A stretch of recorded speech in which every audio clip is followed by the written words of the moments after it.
Եզրամակի ելույթի համար, պարոն Սարգսյան, պարոն Խաչատրյան, չունեք խնդրեմ։ Հարգելի գործընկերներ, նախ ասեմ, որ գործընկերները, ովքեր կարծիքներ եւ առաջարկներ են հնչեցնում լիագումարնիստի ժամանակ, պարոն Բաղրատյանը եւ պարոն Սուքասյանը որևէ առաջարկ չեն ներկայացրել մինչև այս պահը, ոչ մինչև առաջին ընթերցումը, ոչ մինչև երկրորդ ընթերցումը, եւ ես չեմ կիսում այդ կարծիքը, որ մենք պետք է տանք ներդրումներ անելով այս օրենքից օգտվել հնարավորություն պարզ պատճառով, որ նախ օգտվողների ցանկություն հայտնողների թիվ չի լինելու կամ շատ նվազի լինելու, որովհետև ինչ են ասում իմ շփումներից քաղաքացիների հետ, նրանք ցանկանում որպեսզի հնարավորինս արագ իրենց քրեական գործերը կարճվեն, որպեսզի իրենք հետ չմնան այն կյանքից, որում այսօր ներգրաված են աշխատանքից, ընտանիքից եւ զբաղվածությունից ու հայտնի չի թե ներդրում անել ինչքան ժամանակ պետքա պահանջի։ Եթե օրինակ ձեր օրինակը բերում եք, պարոն Խաչատրյան, եթե ընդդուրեք խնձորեսկում ներդրում կատարի, օրինակ գա խնձորեսկում տուն ձեռք բերի կամ կառուցի, ասենք տան ներդրումա, ազատվի պատասխանատվությունից, հետո վաճառի այդ տունը ու գնա։ Կստացվի, որ ինքը օգուտ չբերեց դրանով։ Ինչ եմ ուզում ասեմ, որ այս առաջարկները,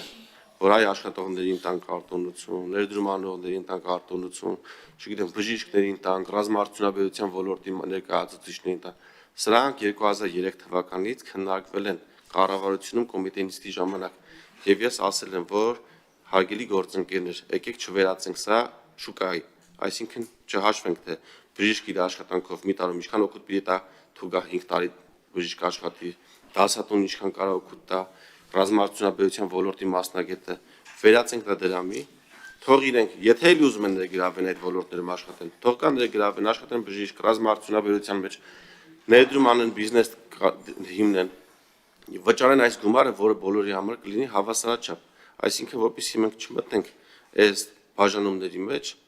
ու երկարաժամկետ առաջարկ չանենք, տալիս ենք կարճաժամկետ առաջարկ, վճարում եք այս գումարը, ծառայում եք այսքան ժամկետով, վճարում եք 15 միլիոն, ազատվում եք պատասխանատվությունից, վճարում եք 8 միլիոն, ծառայում եք 1 ամիս, վճարում եք 5 միլիոն, ծառայում եք 6 ամիս, վճարում եք 2.5 միլիոն, ծառայում եք 1 տարի, չեք ուզում վճարեք, ծառայում եք 2 տարի ժամկետով եւ հավասարվում եք ձեր այն հայրենակից տղաներին, ովքեր գնացել եւ ծառայել են, օրենքը չեն խախտել։ Պարոն Տիկին Պողոսյան, Տիկին Պողոսյան, հիմա երբ դուք ասում եք, որ սա ստիմուլ է, որպեսզի մարդիկ մնան հետախուզման մեջ։ Ես թվեր եմ բերել, որ 95 թվականից փախնողների թիվը աճել է 2004 թվականին, երբ ես եղել եմ 11-12 տարեկան, եղել է 12000։ Այդ թիվը չի փոխվել։ Ես չեմ եղել ազգային ժողովի պատգամավոր, հայտարարություններ չեմ արել։ Մարդիկ սպասել են, որպեսզի վաղեմության ժամկետը լռանա, լրացել է գործերը կարճվել են։ 10 անգամ ավելի շատ մարդ ազատվել է քրեական պատասխանատվությունից վաղեմության ժամկետը անցնելու հիմքով, քան իմ առաջարկած օրենքով։ Եթե նման օրենք ընդունված լիներ տարիներ առաջ եւ նաեւ սահմանային տարիքը բարձրացվեր 18-ից դառներ 40, ինչպես մեր հարևան Իրանում է կամ Թուրքիայում կամ Ադրբեջանում։ Չէ, ծառայության սահմանային տարիքը, այսինքն մարդիկ գնային ծառայության ոչ թե 18-ից 27, որովհետեւ վաղեմությունը չաշխատած 37-ում։ Այլ ծառայությունը լիներ 18-ից 40, օրինակ Հունաստանում 18-ից 45 է, այսինքն եթե մեր մոտ լիներ վաղեմության ժամկետը կգործեր 55-ում։ Այս դեպքում նրանք չէին ունենա ստիմուլ, որովհետև կպատկերացնեին, որ դրանք հայրենիքից դուրս հետախուզման մեջ ոչ թե պետք է ապրեն 9 տարի կամ 19 տարի, այլ 29 տարի, 39 տարի եւ կնվազեր ստիմուլը։ Բայց այդ առաջարկը նույնպես մերժվել է խորհրդարանի կողմից, որով ես առաջարկում եի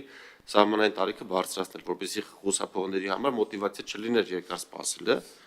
ցավոք սրտի չընդունվեց։ Ես մի քանի թվեր բերեմ, թե ինչ ովքեր չեն ծառայել վերջին տարիներին։ 19-ից 23 թվականների ընթացքում կարճվել է 3774 գործ ոչ արդարացնող հիմքով։ 18-ից 24 թվականներին քաղաքացիությունից հրաժարվել 11830 արական սեռի քաղաքացի։ Կառավարության որոշումներով 18-ից 24 թվականներին ծառայությունից ազատվել է 2679 քաղաքացի։ Առողջական խնդիրներով պայմանավորված 18-ից 24 թվականներին ծառայությունից ազատվել է 43486 քաղաքացի։ Սահմանված կարգի խախտման պարտադիր զինվորական ծառայությունից խուսափած քաղաքացիների մասին օրենքով 2004-ից 17 թվականներին առավել է գույնը 1.8 միլիոն դրամ վճարելով ծառայությունից ազատվել է 9155 քաղաքացի։ Սահմանված կարգի խախտման թանկացումով օրենքից, որը գործել է 18-19 թվականներին, Օրենքից օգտվել է 1429 քաղաքացի եւ ազատվել քրեական պատասխանատվությունից ոչ մի օր չծառայելով։ Սրանք ինչ թվարկում, նրանք են ովքեր որևէ օր չեն ծառայել։ Արտասահման ուսման մեկնել են Արական սեռի քաղաքացիները, գործուղվել են 2265-ը, որից ըստ նախարարության տվյալների, որոնք պաշտոնական չեն, որովհետև վիճակագրություն ցավոք սրտի չի վարվել, չգիտես ինչու, շատ քիչ տոկոսն է վերադարձել։ Այս բանին հետախուզվող ունենք 11000 քաղաքացի։ Ընդհանուր 88118 քաղաքացիների մասին է խոսքը, ովքեր վերջին տարիներին 18 թվականից կամ 20 թվականից այս կողմ չեն ծառայել, ոչ ծառայել են, ոչ վճարել են, ոչ հետագայում կանչվում են 25 օրյա հավաքների, ոչ հնարավոր է նրանց մոբիլիզացնել հնարավոր կարիքների, պատերազմների դեպքում։ Ինչ է իմ առաջարկը, որպեսզի մենք փակենք այս էջը, տանք հնարավորություն բոլորին, կան օգտվեն ծառայեն եւ փակենք վաղեմության ժամկետի էջը, փակենք մյուս բոլոր էջերը, որոնք կան։ Տեսեք, ոչ արդարացնող հիմքով ոնց են քրեական գործերը կարճում։ 27 տարին լրացած քաղաքացին, եթե անգամ հայտնաբերվում է, դատարանում ասում է ուզում գնամ ծառայության։ Դատարանը ասում է տարեք ծառայության։ Նա գործուն զղջում է, այսինքն զղջացել են, ոչ չեմ ներկայացել, ինձ տարեք ծառայության։ Զինվորական դատախազը պատասխանում է, որ չենք կարող նրան տալ ծառայության, քանի որ ամենայն տարիքը լրացել է։ Այս դեպքում դատավորը ասում է, եւ ինչու պետք է նրան տամ կալանքի, որպեսզի տանի 3 տարի գնա նստի, եթե նա ցանկանում է 2 տարի ժամկետով գնա ծառայի ու զղջում է, որ խուսափել է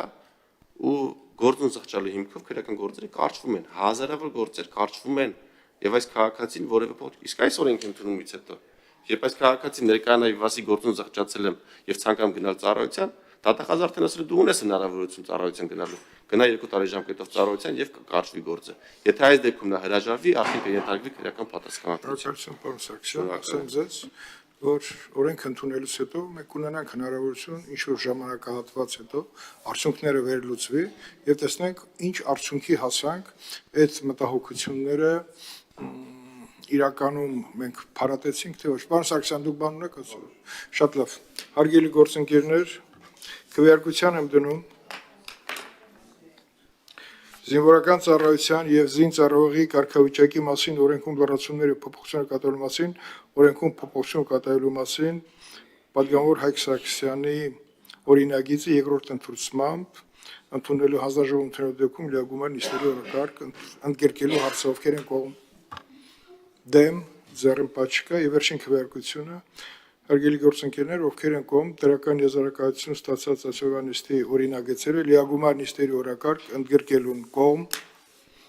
դեմ ձեռնպաչկա օրակարգը սպառվել, շնորհակալություն։